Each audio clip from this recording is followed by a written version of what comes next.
Assalamualaikum warahmatullahi wabarakatuh. Kali ini kita akan belajar tentang penilaian kinerja guru atau PKG yang meliputi masalah kinerja guru, kemudian konsep kinerja guru, indikator kinerja guru, pengembangan kinerja guru, kemudian faktor yang mempengaruhi kinerja guru, pengertian penilaian kinerja guru, kemudian bidang kompetensi dalam kinerja guru, pemanfaatan hasil kinerja guru, kemudian yang terakhir adalah pelaksanaan penilaian kinerja guru di sekolah. Masalah-masalah kinerja guru sebagaimana yang ada di sekolah, diantaranya guru mengajar tanpa adanya persiapan. Ketika guru mengajar tanpa persiapan, baik persiapan perangkat pembelajaran, media pembelajaran, strateginya, bahkan persiapan mental guru, akan berdampak pada kurang efektifnya proses pembelajaran itu. Biasanya tanda-tanda kurangnya persiapan guru, misalnya guru masuk biasanya tanya materinya nyampe mana, kemudian ada PR atau tidak, kemudian hal-hal lain yang terkesan bahwa guru itu tidak siap. Itu bisa ditebak oleh para siswa. Kemudian yang kedua, guru yang mengajar terlalu monoton atau kurang variatif. Maksudnya di sini baik dari materinya, strateginya, kemudian medianya, bahkan terkait dengan gaya mengajar, gaya berdiri dan lain-lain. Jangan sampai guru itu mengajar bisa ditebak. Bisa ditebak karena setiap mengajar yang dilakukan hanya itu-itu saja atau monoton. Misalnya hanya ceramah saja, itu bisa menjadikan pembelajaran membosankan, sehingga siswa banyak yang ngantuk, malas, dan lain-lain. Kemudian terkait dengan penilaian, guru hanya menilai ujian atau tes, berupa tes saja, dan membuat nilai fiktif. Ini problem yang banyak atau yang sering kali terjadi. Padahal penilaian itu tidak hanya tes, karena tes hanya menilai aspek kognitif saja.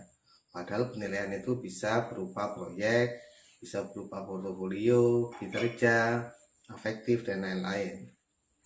Kemudian guru yang bermoral negatif atau biasanya ini disebabkan karena motif mengajarnya karena terpaksa. Ketika guru mengajar itu karena terpaksa, maka yang dilakukannya pun serba sensitif, misalnya guru mudah marah, kemudian hal-hal negatif lain yang seringkali dilakukan guru. Kemudian terkait dengan pengertian kinerja guru. Kinerja guru adalah kemampuan yang ditunjukkan oleh guru dalam melaksanakan tugasnya atau perform yang ditunjukkan. Kemudian kinerja dikatakan baik dan memuaskan jika tujuan yang dicapai sesuai dengan standar yang telah ditetapkan. Ukuran kinerja itu tergantung standar yang telah ditetapkan sebelumnya, kemudian hasilnya diukur apakah telah tercapai atau tidak, atau bahkan dapat melebihi dari standar yang telah ada. Nanti di bagian akhir saya jelaskan terkait dengan standar atau indikator penilaian kinerja guru. Kemudian rumus kinerja guru yaitu kinerja guru sama dengan atau kinerja guru itu adalah gabungan dari kompetensi, motivasi, dan komitmen. Ketiga ini harus saling berkaitan, saling bersinergis, tidak bisa dipisah-pisahkan. Karena misalnya terdapat guru yang kompetensinya baik tapi komitmennya rendah. Biasanya guru yang seperti ini itu mudah mengkritik, pandai memberikan usul dan saran, kemudian pintar berdalih, tapi malas dalam bekerja. Sebaliknya, ada guru mungkin yang komitmennya tinggi, tapi kompetensinya rendah. Biasanya guru yang seperti ini rajin bekerja, tidak mengenal waktu, diperintah apapun berangkat, tapi hasilnya minim karena kompetensinya rendah. Jadi ketiganya ini harus saling berkaitan, saling diseimbangkan. Kemudian terkait dengan kinerja guru yang meliputi satu, kemampuan guru dalam menyusun perencanaan pembelajaran. Kemudian penguasaan materi yang akan diajarkan, penguasaan variasi strategi pembelajaran, pemberian tugas-tugas kepada para siswa, kemampuan dalam mengelola kelas, kemudian kemampuan dalam mengevaluasi dan menindaklanjuti hasil evaluasi, yang terakhir kedisiplinan dan komitmen dalam bekerja. Ini beberapa indikator terkait dengan kinerja guru yang nanti akan dipecah dalam beberapa indikator yang muncul dalam penilaian kinerja guru. Yang selanjutnya yaitu pengembangan kinerja guru. Yang pertama adalah pre-service education, kemudian in-service education, yang terakhir yaitu in-service training. Pre-service education ini adalah pendidikan sebelum tugas dalam jabatan.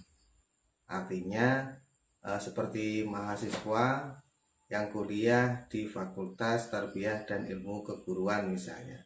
Ini termasuk kategori pre-service education, yaitu pendidikan sebelum menjadi guru. Di dalamnya diajarkan terkait dengan ilmu-ilmu pendidikan, ilmu-ilmu keguruan, dan berbagai keterampilan terkait dengan pembelajaran. Kemudian in-service education, ini adalah proses pengembangan ketika menjadi guru ya, sambil mengikuti perkuliahan atau melanjutkan studinya. Misalnya yang menjadi guru sebelumnya sudah memiliki kualifikasi S1, kemudian sambil mengajar, sambil kuliah ke S2 atau S3. Ini disebut in-service education. Kemudian yang ketiga, in-service training. Ini adalah berupa pelatihan yang memberikan kesempatan kepada para guru untuk mengembangkan kinerjanya melalui beberapa program. Misalnya ada workshop, kemudian seminar, simposium, dan lain-lain. Biasanya guru yang sudah terjun di sekolah atau misalnya menjadi guru Pak mata pelajaran PAI misalnya atau yang lain, itu secara otomatis akan tergabung dalam MGMP, ya, Musyawarah Guru Mata Pelajaran. Yang di SDMI itu tergabung dalam KKG, kelompok kerja guru, misalnya KKG kelas 4, kelas 5, dan seterusnya. Ini termasuk kegiatan in-service training, yaitu pengembangan ketika dia menjadi guru. Kemudian yang selanjutnya, faktor yang mempengaruhi kinerja guru. Kinerja guru itu memang terkadang naik, terkadang melemah, terkadang semangat dalam bekerja, terkadang malas. Itu dipengaruhi oleh beberapa faktor. Yang pertama adalah dedikasi individu atau kepribadian. Jadi setiap guru itu memiliki dedikasi yang berbeda, meskipun diproses dengan fasilitas yang sama, misalnya kuliah pada kampus yang sama, itu memiliki dedikasi yang berbeda. Itu tergantung kepribadiannya. Nah, dedikasi ini diantaranya misalnya niat dalam mengajar, kemudian tujuan dia dalam mengajar, memang panggilan jiwa atau hanya sekedar formalitas belaka dalam mengajar. Ini termasuk kategori dedikasi. Ini yang sangat mempengaruhi kinerja guru. Yang kedua adalah pengembangan profesi. Ada guru yang sering ikut pengembangan profesi, baik secara mandiri maupun secara kelompok, baik secara terstruktur atau diperintah oleh pihak sekolah atau memang secara kesadaran diri ingin mengembangkan atau belajar supaya kompetensinya terus berkembang. Itu sangat mempengaruhi kinerjanya. Kemudian kebijakan pemerintah. Kebijakan-kebijakan yang terkait atau yang mendukung guru biasanya terkait dengan bantuan, kemudian tunjangan, kemudian terkait dengan kemudahan-kemudahan karir guru. Kebijakan-kebijakan yang bersifat seperti itu akan meningkatkan kinerja guru biasanya. Kemudian hubungan di sekolah. Hubungan di sekolah ini maksudnya berarti hubungan antar warga sekolah secara internal. Ini akan mempengaruhi juga kinerjanya.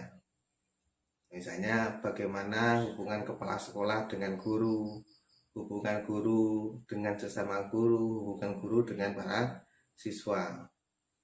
Ada guru misalnya yang awalnya sudah semangat mengajar, kemudian mungkin ada gap atau konflik sesama guru, itu akan mempengaruhi juga. Mungkin semangatnya akan menurun, kemudian kinerjanya akan semakin melemah, dan seterusnya. Yang selanjutnya adalah hubungan sekolah dengan masyarakat atau dengan orang tua siswa. Ini juga akan mempengaruhi. Ini seringkali terjadi miskomunikasi atau gap komunikasi antara guru, kepala sekolah dengan orang tua. Biasanya ini karena jarangnya komunikasi yang dilakukan. Tapi ketika komunikasi itu sering dilakukan, baik melalui wadah yang ada, atau melalui media sosial, atau melalui grup WhatsApp, miskomunikasi itu bisa segera ditangani. Ketika itu tidak segera ditangani, maka akan mempengaruhi juga kinerja guru dalam melaksanakan tugasnya. Kemudian terkait dengan kedisiplinan. Disiplin ini dalam hal baik itu terkait dengan cara mengajar, kemudian mengembangkan materinya, dan seterusnya. Kemudian terkait dengan kesejahteraan yang dia dapat. Memang ini bukan ukuran atau standar general, artinya tidak semuanya bisa digeneralkan. Bukan berarti guru yang sejahtera dalam aspek finansial itu pasti baik kinerjanya ketimbang yang guru rendah dalam hal finansial. Tidak seperti itu. Ini faktor yang nomor sekian.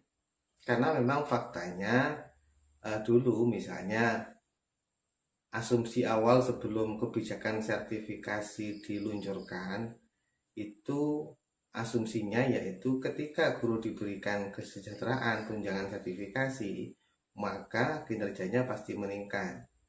2005 itu dicanangkan. Kemudian berjalannya tahun, beberapa tahun kemudian ada penelitian misalnya oleh Profesor Baidowi di Jawa Tengah dan Jawa Timur. Waktu itu ditemukan temuan yang fantastik sekali, yang mencengangkan, karena mayoritas guru untuk mendapatkan sertifikasi motifnya yaitu finansial. Dan sekitar 80% dari guru yang mendapat sertifikasi itu kinerjanya tidak meningkat setelah mendapatkan tunjangan itu. Artinya memang benar, tidak semua guru yang mendapatkan kesejahteraan secara finansial kinerjanya semakin meningkat. Yang terakhir adalah iklim kerja.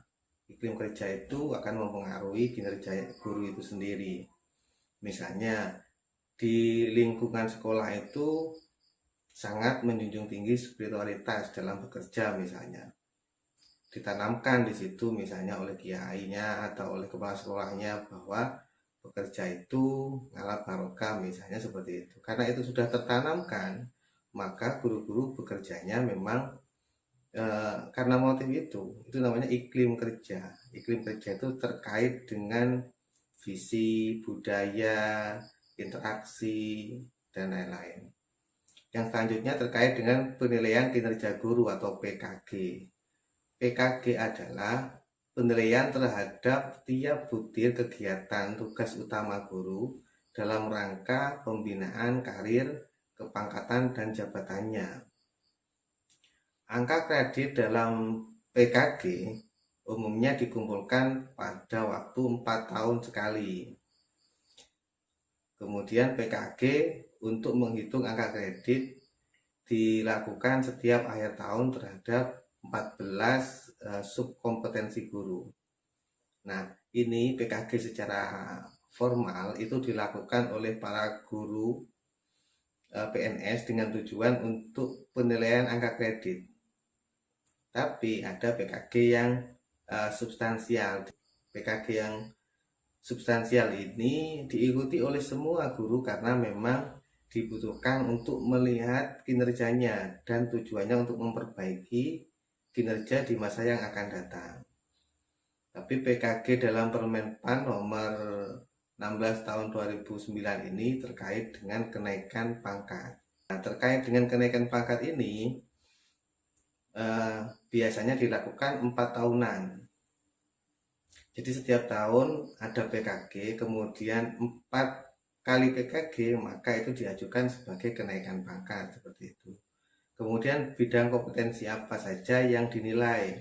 Di situ ada 14 subkompetensi, baik terkait pedagogi, kepribadian, sosial, dan profesional. Ini secara lebih detailnya dapat dilihat pada buku yang saya share pada deskripsi video ini. Kemudian tujuan PKG, penilaian kinerja merupakan suatu proses umpan balik atau kinerja di masa lalu yang berguna untuk meningkatkan produktivitas di masa yang akan datang. Intinya menilai yang sudah dilakukan, kelebihannya apa, kekurangannya apa, tujuannya untuk memperbaiki kinerja yang akan datang. Beragam tujuan di situ. Yang pertama sebagai dasar pemberian reward and punishment. Ini ketika guru mendapatkan kinerja yang baik, maka dia berhak untuk reward baik secara verbal maupun non verbal atau berupa benda atau berupa tunjangan dan seterusnya. Begitu juga sebaliknya, bagi kinerja yang buruk maka diberikan punishment. Mungkin di situ ada kesepakatan, jika kinerjanya mencapai angka sekian mendapatkan reward, jika kurang dari sekian mendapatkan punishment berupa apa saja, itu disepakati bersama antara kepala sekolah dan guru. Kemudian sebagai kriteria dalam riset personil, artinya ini juga sebagai sebuah riset mini riset terhadap para guru. Kemudian di situ nanti muncul data-data terkait dengan kinerja guru dan bisa diberikan action apa yang seharusnya dilakukan kepada para guru itu. Kemudian sebagai prediktor, bisa memprediksi. Kemudian sebagai dasar dalam memberikan program training. Misalnya guru ini kelemahannya dalam menyusun perencanaan, dalam melaksanakan pembelajaran dia sudah baik, tapi rendah dalam hal membuat atau menyusun perencanaan pembelajaran. Maka di situ diadakan training terkait dengan penyusunan perencanaan pembelajaran sebagai feedback bagi guru itu sendiri. Biasanya di akhir PKG itu ada komentar atau kritik dari supervisor atau dari penilai terkait dengan kelebihan dan kekurangannya, sehingga guru itu bisa dengan sendirinya memperbaiki kelemahannya di masa yang akan datang. Sebagai bahan kajian organisasi dan pengembangannya, berarti secara organisasi atau secara institusi di tingkat sekolah dapat dijadikan sebagai bahan dalam mengambil kebijakan. Kemudian pemanfaatan hasil PKG ini yang pertama merupakan bahan evaluasi bagi guru untuk mengembangkan potensi dan karirnya, sebagai acuan bagi sekolah untuk merencanakan pengembangan keprofesian berkelanjutan atau PKB. Mungkin terkait dengan PKB ini akan saya paparkan secara lebih detail pada bagian lain. Kemudian PKG ini merupakan dasar untuk memberikan nilai prestasi kerja guru dalam rangka pengembangan karir guru sesuai dengan aturan Permenpan nomor 16 tahun 2009. Kemudian pelaksanaan PKG ini di sekolah, yang pertama, penilaian dilakukan oleh kepala sekolah atau pengawas atau guru senior yang kompeten yang ditunjuk oleh kepala sekolah. Biasanya PKG itu dilaksanakan oleh dua penilai, baik itu pengawas, kepala sekolah, atau kepala sekolah dengan guru senior, tapi atas rekomendasi dari pengawas yang bertugas di wilayahnya masing-masing. Kemudian penilaian kinerja guru ini dilakukan 2 kali dalam 1 tahun. Yang pertama secara formatif di awal tahun, itu biasanya diberikan evaluasi diri untuk guru. Biasanya guru mengisi seperti itu apa yang dia lakukan. Kemudian secara sumatif di akhir tahun. Di akhir tahun itu biasanya ada penilaian oleh pengawas, datang ke sekolah bersama kepala sekolah, melihat guru dalam mengajar. Kemudian hasil penilaian formatif digunakan sebagai dasar penyusunan rencana dalam program PKB. Hasil penilaian sumatif digunakan untuk memberikan nilai prestasi kerja guru, untuk menghitung persiapan angka kredit guru dalam atau pada tahun tersebut. PKG yang sumatif atau akhir tahun ini ada kolom-kolom penilaian angka kreditnya. Biasanya digunakan sebagai bahan kenaikan pangkat. Kalau di gambarnya secara mudahnya seperti ini. Mulai dari beberapa instrumen disiapkan berdasarkan buku pedoman PKG, nanti saya share juga terkait dengan pedoman instrumen PKG yang digunakan di sekolah. Kemudian indikator kompetensi dan daftar pertanyaan yang sudah disiapkan. Di situ para penilai dan guru melakukan kesepakatan kapan proses penilaian itu. Nah, kemudian penilaian itu ada 3 tahap. Yang pertama sebelum masuk kelas atau sebelum guru itu melaksanakan pembelajaran, biasanya ada wawancara terkait dengan perencanaan yang dia susun. Kemudian ketika guru itu mengajar, biasanya pengawas itu mengikuti di dalam kelas atau melihat dari luar kelas terkait dengan pembelajaran yang guru itu lakukan. Kemudian setelah pembelajaran ada tanya jawab lagi, biasanya terkait dengan proses penilaian. Setelah itu semua instrumen dinilai, dianalisis oleh para penilai atau supervisor, kemudian diskor atau dirata-rata, sehingga nanti akan memunculkan total skor yang dia dapat, dan hasil itu akan disampaikan pada guru dan pihak-pihak yang terkait lain. Kemudian yang terakhir yaitu ada sebuah ungkapan terkait dengan penilaian ini. Pekerjaan yang paling mudah adalah menilai orang lain, dan pekerjaan paling sulit adalah menilai diri sendiri.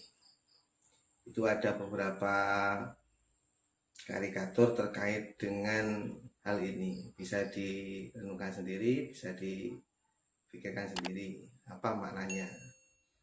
Mungkin cukup sekian dari saya. Terima kasih. Semoga bermanfaat. Assalamualaikum warahmatullahi wabarakatuh.